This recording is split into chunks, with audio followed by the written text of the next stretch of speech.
Haryana board के 11वीं कक्षा के छात्रों के कल 5 अगस्त 2024 से सेट 1 के एग्ज़ाम शुरू हो जाएंगे और 11वीं कक्षा का कल जो पहला पेपर है वो हिंदी विषय का है। इसलिए हिंदी विषय की तैयारी करवाने के लिए आज मैं आपको इस वीडियो के अंदर हिंदी विषय का सेट 1 का क्वेश्चन पेपर पूरा सोल्व करवाऊंगा ताकि आप अपने एग्ज़ाम की अच्छे से तैयारी कर सकें। वीडियो अच्छी लगे तो लाइक करें, चैनल को सब्सक्राइब करके ऑल के बटन के ऊपर क्लिक कर ले ताकि जब नेक्स्ट वीडियो अपलोड हो तो उसका नोटिफिकेशन आपको मिल जाए। अब मैं आपको क्वेश्चन पेपर दिखाता हूँ।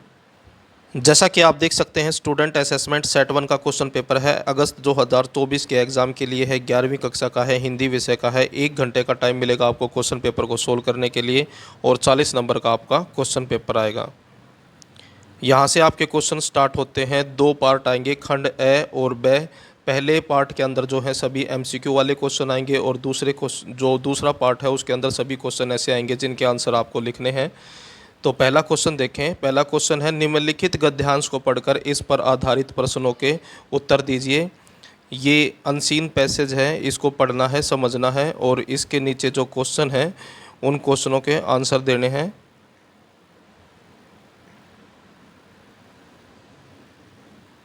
तो पहला क्वेश्चन है इसके अंदर, धर्म के आचरण का उद्देश्य है। तो इसका आंसर है उत्तर घ, अच्छे कर्मों और गुणों का प्रकाश फैलाना।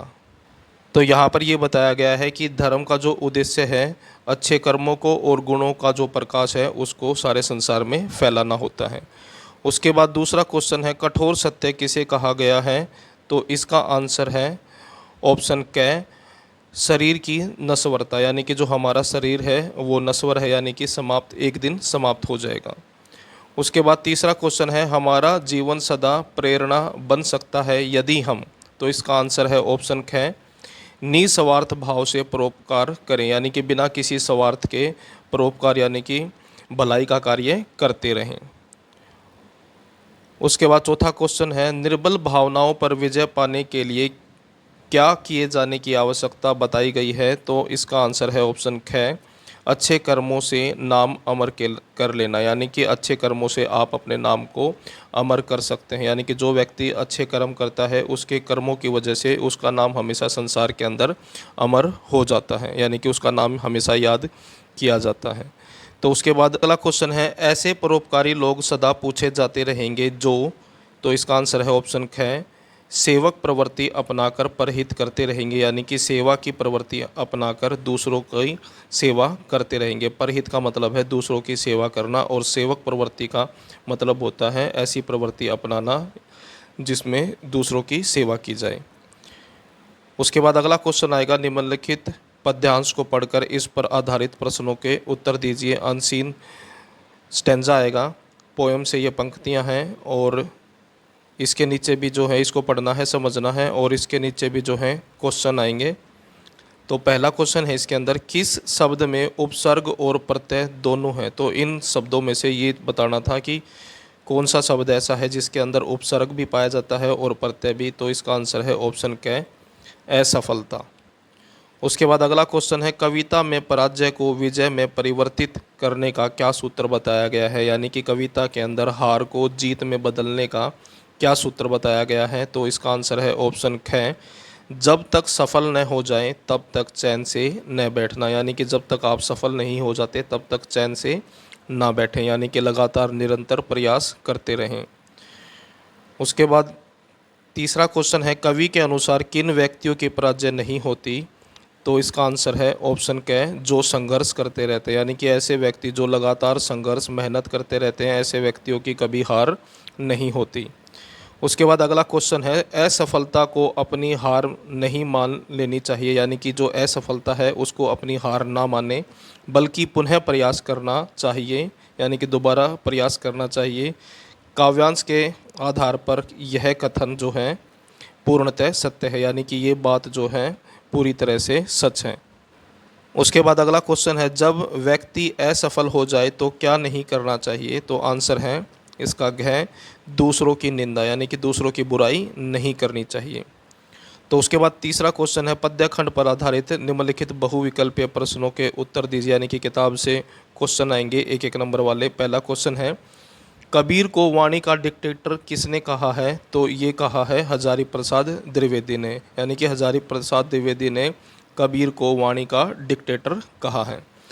मीराबाई के गुरु का क्या नाम था? तो मीराबाई के गुरु का नाम था रैदास। किस कवि को कविता का गांधी कहा जाता है? तो भवानी प्रसाद मिश्र को जो है कविता का गांधी कहा जाता है। उसके बाद है घटी शब्द का प्रतीकात्मक अर्थ क्या है? तो घटी का मतलब होता है शरीर। उसके बाद अगला क्वेश्चन है मीरा ने आंसुओं से सींचकर किसकी बेल बोई? तो मीरा ने जो है आंसुओं से सींचकर प्रेम की बेल बोई। उसके बाद आपकी जो बुक है अभिव्यक्ति एवं माध्यम पाठ्यपुस्तक पर आधारित निम्नलिखित बहुविकल्पीय प्रश्नों के उत्तर दीजिए। तो इसमें से भी एक एक नंबर वाले क्वेश्चन आएंगे। पहला क्वेश्चन है किस वर्ष दूरदर्शन को आकाशवाणी से अलग किया गया? तो सन 1976 में दूरदर्शन को आकाशवाणी से अलग किया गया था। उसके बाद अगला क्वेश्चन है संचार से तात्पर्य है, यानी कि संचार का मतलब होता है चलना। अगला क्वेश्चन है संचार प्रक्रिया में प्राप्तकर्ता की प्रतिक्रिया कहलाती है, यानी कि संचार प्रक्रिया के अंदर जो संचार यानी कि सूचना प्राप्त करता है उसकी जो प्रतिक्रिया होती है उसको फीडबैक कहते हैं। उसके बाद अगला क्वेश्चन है किसे लोकतंत्र का चौथा स्तंभ कहा गया है? तो पत्रकारिता को लोकतंत्र का चौथा स्तंभ कहा गया है। उसके बाद अगला क्वेश्चन है डेडलाइन से क्या अभिप्राय है? डेडलाइन का मतलब होता है समय सीमा। व्याकरण पर आधारित निम्नलिखित बहुविकल्पीय प्रश्नों के उत्तर दीजिए, यानी कि ग्रामर से भी एक एक नंबर वाले क्वेश्चन आएंगे। तो पहला क्वेश्चन है इसके अंदर जगन्नाथ शब्द का सही संधि विच्छेद कीजिए। तो इसका आंसर बनेगा जगत प्लस नाथ। उसके बाद अगला क्वेश्चन है निम्नलिखित में से किस शब्द में यण संधि नहीं है? तो सत्याग्रह के अंदर यण संधि नहीं है। उसके बाद अगला क्वेश्चन है सांगो पांग शब्द में कौन सी संधि है? तो इसके अंदर गुण स्वर संधि है, यानी कि गुण संधि। उसके बाद अगला क्वेश्चन है सदाशय शब्द का सही संधि विच्छेद कीजिए, यानी कि इस शब्द का संधि विच्छेद करना है। तो सत प्लस आशय। अगला क्वेश्चन है निम्न में से किस शब्द में अयादि संधि नहीं है? तो गुरुवादेश, इस शब्द के अंदर जो है अयादि संधि नहीं है। उसके बाद है खंड ब। अब यहाँ से क्वेश्चन स्टार्ट हो जाते हैं जहाँ पर आपको क्वेश्चनों के आंसर लिखने होंगे। एमसीक्यू वाले क्वेश्चन खत्म हो गए हैं अब। उसके बाद है निम्नलिखित पद्यांश की सह प्रसंग व्याख्या कीजिए, यानी कि इस प्रसंग को पढ़ना है और इसकी फिर सह प्रसंग व्याख्या करनी है। पहले प्रसंग लिखना है और फिर इसकी व्याख्या लिखनी है। तो पहले प्रसंग देखें। इस पद में कबीर दास जी ने ईश्वर प्राप्ति के लिए अपनाए जाने वाले बाह्य आडंबरों पर प्रहार किया है। इस पद्यांश में कवि ने धर्म के नाम पर ठगने वाले पाखंडी गुरुओं पीर पैगंबरों पर करारा कटाक्ष किया है, यानी कि इन पंक्तियों के अंदर कबीरदास जी ने जो भगवान की प्राप्ति के लिए जो बाह्य आडंबर हैं उनके ऊपर कटाक्ष किया गया है, और उन्होंने धर्म के नाम पर जो ठगने वाले हैं गुरु पैगंबर हैं, पीर पैगंबर, उनके ऊपर करारा कटाक्ष भी किया है। उसके बाद है व्याख्या। कबीरदास जी संतों अर्थात सज्जन लोगों को संबोधित करते हुए कहते हैं कि सारा संसार पागल है, यानी कि कबीरदास जी सज्जन यानी कि पढ़े लिखे व्यक्ति, यानी कि जो अच्छा व्यक्ति है, उनको संबोधित करते हुए कहते हैं कि सारा संसार पागल है, क्योंकि इस संसार के लोगों को यदि वे सच्ची बात बताते हैं तो वह उन्हें मारने को दौड़ते हैं। यदि कुछ पाखंडी उन्हें झूठी बातें बताते हैं तो वह सहज भाव यानी कि आसानी से उस पर विश्वास कर लेते हैं। कहने का भाव यह है कि लोग कठोर सत्य यानी कि जो कड़वा सच है उसको स्वीकार नहीं करते, परंतु आकर्षक झूठ यानी कि झूठ जो अच्छा है उसको स्वीकार कर लेते हैं। तो कबीरदास जी बाह्य आडंबरों तथा ईश्वर प्राप्ति का दावा करने वाले लोगों के बारे में कहते हैं कि उन्हें इस संसार में बहुत से लोगों को देखा है जो नियमों का पालन करते हुए धर्म का दिखावा करते हैं। वे प्रातः जल्दी उठकर स्नान ध्यान करते हैं, परंतु अपनी आत्मा अर्थात उसमें छिपे परमात्मा को भुलाकर पत्थर की मूर्ति की पूजा करते हैं। उसके बाद कबीरदास जी के अनुसार ऐसे लोगों में किसी प्रकार का ज्ञान नहीं होता। कबीरदास जी कहते हैं ऐसे लोगों के अंदर किसी भी प्रकार का नॉलेज यानी कि ज्ञान नहीं होता। कबीरदास जी मुसलमानों के पीर फकीरों के धार्मिक आडंबरों पर प्रहार करते हुए कहते हैं कि उन्होंने ऐसे बहुत से धर्म गुरु और संत देखे हैं जो पवित्र कुरान की पुस्तक पढ़ने का ढोंग करते हैं, अनेक लोगों को अपना चेला बना लेते हैं तथा उनको उनके जीवन की समस्याओं का उपाय बताने लगते हैं।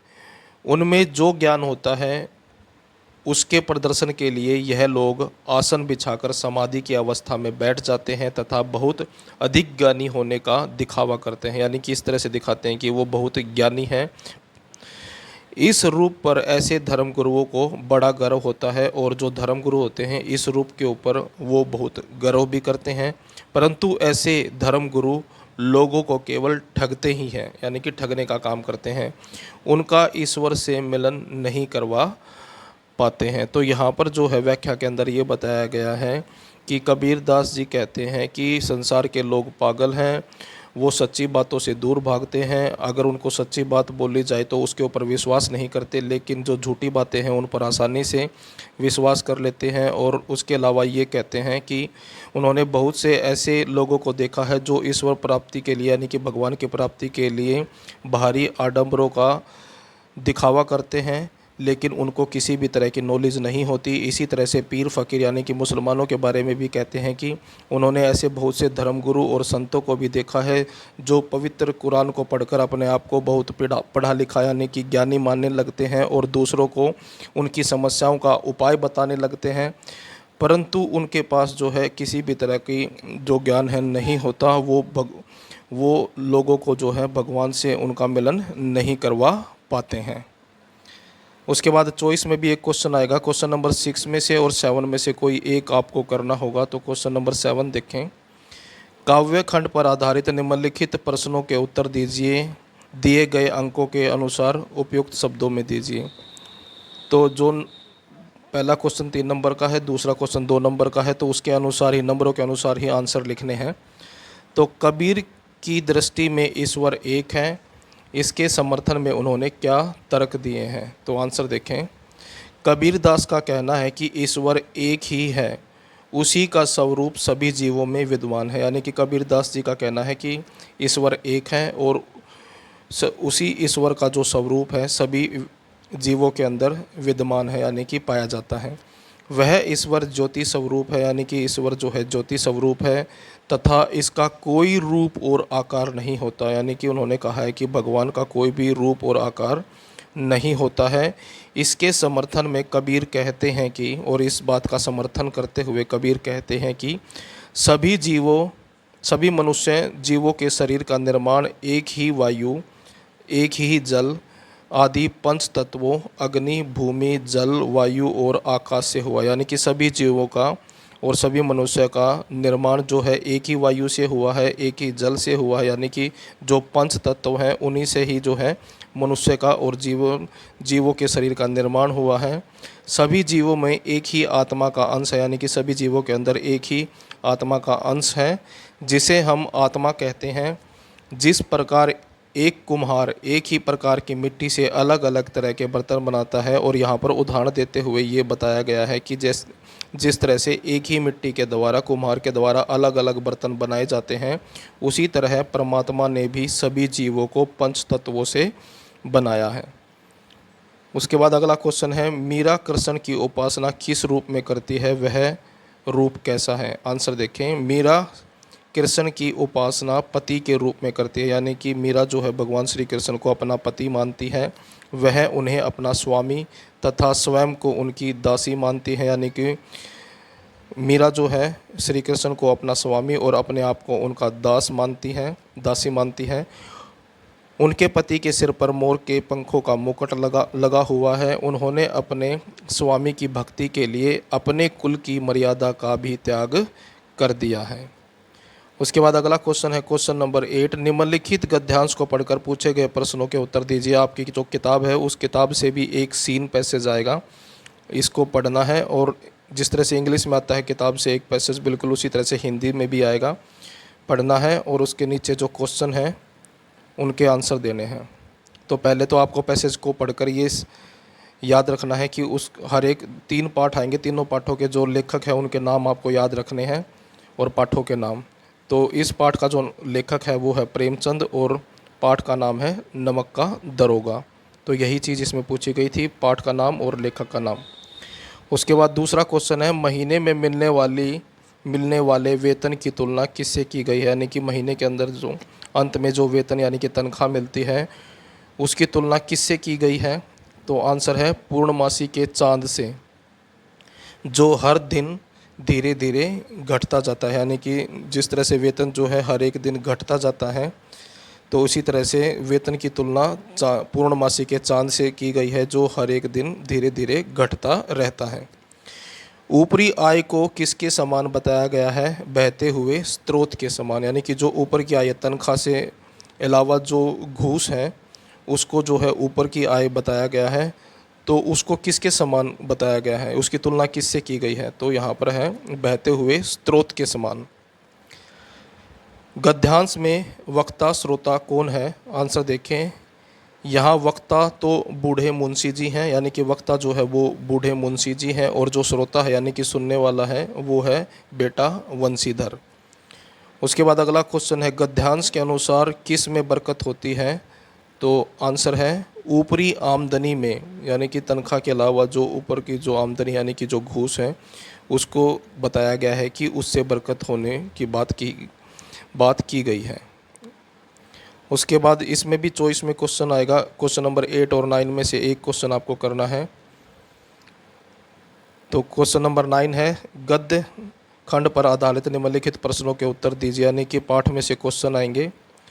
तो पहला क्वेश्चन है, नमक का दरोगा कहानी में पंडित आलोपीदीन के व्यक्तित्व के कोई 2 पहलू पक्ष उभर कर आते हैं। यानी कि नमक का दरोगा नामक जो कहानी है इसमें पंडित आलोपीदीन का जो व्यक्तित्व है, जो कैरेक्टर है, उसके 2 पहलू यानी कि 2 पक्ष उभर के आते हैं, उन दोनों के बारे में बताना है।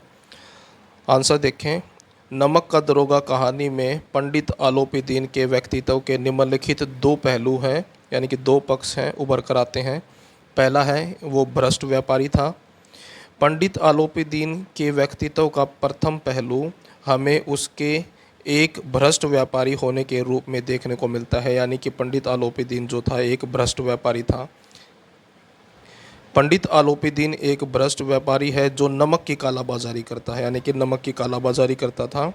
पकड़े जाने पर वह दारोगा वंशीधर को हजारों रुपए रिश्वत की पेशकश करता है। यानी कि पकड़े जाने के बाद वह दरोगा वंशीधर को हजारों रुपए रिश्वत देने की पेशकश करता है। यही नहीं, वह अपने धन के बल पर अदालत को अपने पक्ष में फैसला सुनाने पर मजबूर कर देता है। यानी कि पैसों के बल पर वो अदालत को अपने पक्ष में फैसला सुनाने के लिए भी मजबूर कर देता है। उसके बाद दूसरा पॉइंट है, दूरदर्शी व्यक्ति। पंडित आलोपीदीन के व्यक्तित्व का दूसरा पहलू यानी कि दूसरा पक्ष हमें उसके दूरदर्शी व्यक्ति होने के रूप में देखने को मिलता है। दूरदर्शी का मतलब होता है ऐसा व्यक्ति जो भविष्य की बात के बारे में पहले ही अंदाज़ा यानी कि अनुमान लगा ले, तो उसको दूरदर्शी व्यक्ति कहते हैं। यानी कि जो दूर तक की चीज़ को सोच सके, देख सके। पंडित आलोपीदीन भले ही अपने धन के बल पर अपने विरुद्ध दायर मुकदमा जीतने में सफल हो जाता है। यानी कि आलोपीदीन जो है अपने धन के बल पर यानी कि पैसे के बल पर जो उसके विरुद्ध मुकदमा दायर था यानी कि दर्ज था, उसको जीतने में वो सफल हो जाता है। परंतु वह समझता है, लेकिन उसको ये बात पता थी, यानी कि ये चीज़ वो समझता था कि मुंशी वंशीधर एक धर्मपरायण यानी कि धर्म को मानने वाला और ईमानदार अधिकारी है। यानी कि जो मुंशी वंशीधर जो था वो एक धर्मपरायण यानी कि धर्म को मानने वाला और ईमानदार व्यक्ति है, अधिकारी है। वह किसी प्रलोभन में यानी कि किसी भी लालच में आने वाला व्यक्ति नहीं है। यही कारण है कि मुकदमा जीतने के बाद भी वह मुंशी वंशीधर के घर आता है और अपनी दूरदर्शिता का परिचय देते हुए ससम्मान उन्हें अपनी संपत्ति का मैनेजर नियुक्त करता है। यानी कि अपनी संपत्ति का उसको मैनेजर बना देता है। उसके बाद अगला क्वेश्चन देखो, भूलों की जगह दूसरा कुत्ता क्यों लाया गया, उसने फिल्म के किस दृश्य को पूरा किया। आंसर देखें, भूलो कुत्ते की मृत्यु हो जाने के कारण उससे मिलता जुलता दूसरा कुत्ता लाया गया, यानी कि जो भूलो नाम का कुत्ता था उसकी मृत्यु हो जाती है और उससे मिलता जुलता यानी कि उसके जैसा दिखाई देने वाला दूसरा कुत्ता जो है लाया जाता है। उसने फिल्म का वह दृश्य पूरा किया जिसमें अप्पू की माँ सर्वजाया अप्पू को भात खिलाने के बाद बचे हुए भात को गमले में डाल देती है, यानी कि जो अप्पू की माँ है उसको जब भात खिलाती है तो बचा हुआ भात जो गमले में डाल देती है और कुत्ता गमले में बचे हुए भात को खाता है, यानी कि चावल, भात का मतलब होता है चावल को खाता है। इससे पहले इस दृश्य का पहला भाग यानी कि इससे पहले का जो भाग था यानी कि पहले का जो दृश्य था उसमें कुत्ता अप्पू को उसकी माँ द्वारा भात खिलाए जाना देख रहा है, यानी कि पहले सीन के अंदर जो है जब उसकी माँ अप्पू की माँ उसको भात खिलाती है तो कुत्ता उसको देख रहा होता है। भोलो नामक कुत्ते ने यह पूरा किया था और ये जो सीन था देखने का ये भोलो नाम के कुत्ते ने पूरा किया था। उसके बाद अगला क्वेश्चन है क्वेश्चन नंबर 10, संचार किसे कहते हैं, इसके महत्व पर प्रकाश डालिए। आंसर देखें, संचार शब्द की उत्पत्ति चर धातु से हुई है, यानी कि जो संचार शब्द है इसकी उत्पत्ति चर धातु से हुई है और जिसका अर्थ होता है चलना या फिर एक स्थान से दूसरे स्थान पर पहुंचना। मानव समाज में के संदर्भ में संचार का अर्थ है, यानी कि जो संचार शब्द है इसका मानव समाज के संदर्भ में यानी कि मानव समाज के संदर्भ में इसका जो अर्थ बनता है वो बनता है अधिक व्यापक। मानव समाज में संचार से तात्पर्य दो या दो से अधिक व्यक्तियों के बीच सूचनाओं, विचारों और भावनाओं का आदान प्रदान है, यानी कि मानव समाज के अंदर जो संचार शब्द है इसका तात्पर्य, इसका मतलब ये है कि दो या फिर दो से अधिक लोगों के बीच सूचनाओं का, विचारों का और भावनाओं का आदान प्रदान करना। उसके बाद है संचार का महत्व। तो महत्व क्या है, महत्व के बारे में बताया गया है। पहला महत्व है संचार हमें एक दूसरे से जोड़ता है, यानी कि संचार करके हम एक दूसरे से जुड़ते हैं। संचार करते हुए हम अपने अनुभवों को एक दूसरे से बांटते हैं, यानी कि जो अपने अनुभव हैं उनको बांटने का संचार जो है एक माध्यम है। संचार जीवन की निशानी है, संचारहीनता मृत्यु की सूचक है। सभ्यता के विकास की कहानी संचार और उसके विकास की कहानी है।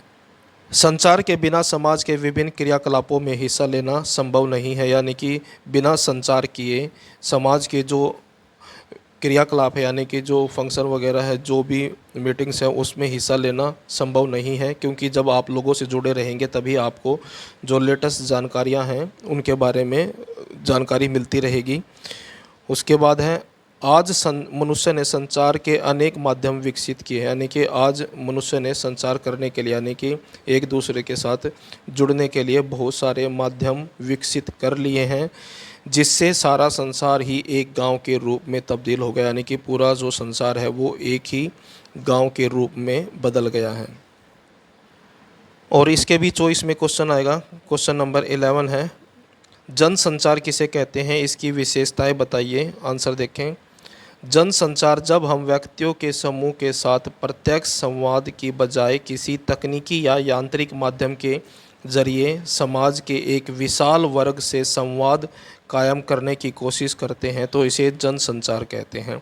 यानी कि व्यक्तियों का एक समूह जिसके साथ प्रत्यक्ष संवाद का मतलब होता है आमने सामने बातचीत, यानी कि आमने सामने बातचीत करने की बजाय किसी तकनीक का यानी कि टेक्नोलॉजी का या फिर यांत्रिक माध्यम का प्रयोग करके समाज के एक विशाल वर्ग यानी कि समाज के एक बड़े हिस्से से जो है संवाद कायम करने की कोशिश करते हैं, यानी कि बातचीत करने की कोशिश करते हैं, इसे ही जनसंचार कहते हैं। इसमें एक संदेश को यांत्रिक माध्यम के जरिए बहुगुणित किया जाता है, यानी कि इसके अंदर जो है संदेश को यांत्रिक माध्यम से यानी कि जो संदेश है उसको यांत्रिक माध्यम के जरिए बहुगुणित किया जाता है, यानी कि बहुगुणित का मतलब है कि उसको बहुत से लोगों के द्वारा शेयर किया जाता है, यानी कि एक दूसरे के साथ शेयर करना बहुगुणित कहलाता है, ताकि उसे अधिक से अधिक लोगों तक पहुंचाया जा सके, ताकि शेयर करने की वजह से इसको ज़्यादा लोगों तक पहुंचाया जा सके।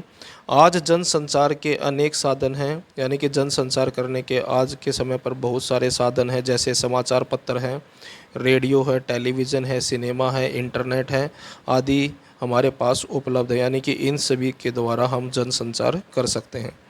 उसके बाद है जनसंचार की विशेषताएं। तो पहली विशेषता है जनसंचार में फीडबैक प्रतिक्रिया प्राप्त नहीं होती।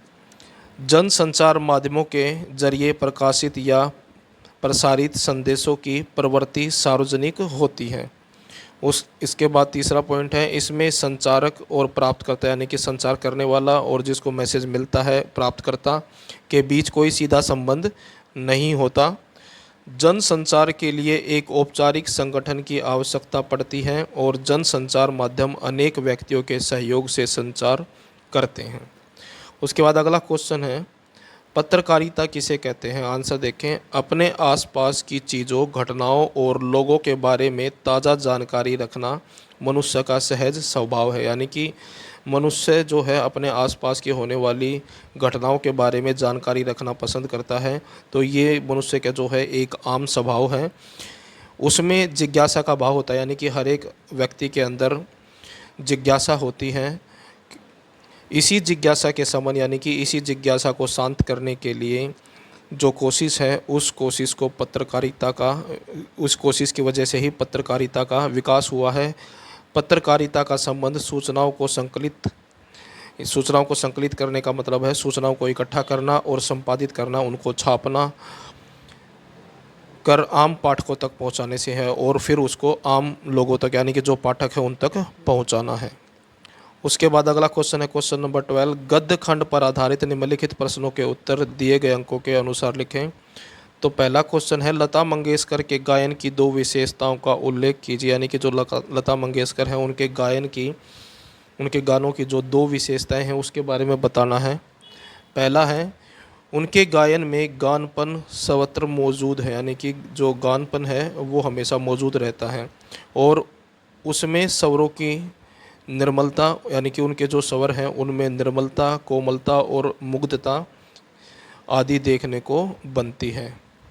उसके बाद है, गीत में दो शब्दों के बीच के अंतराल को, यानी कि जब गीत गाने के अंदर दो शब्दों के बीच का जो अंतराल होता है उसको आलाप के द्वारा बड़े सुंदर ढंग से भर देती हैं।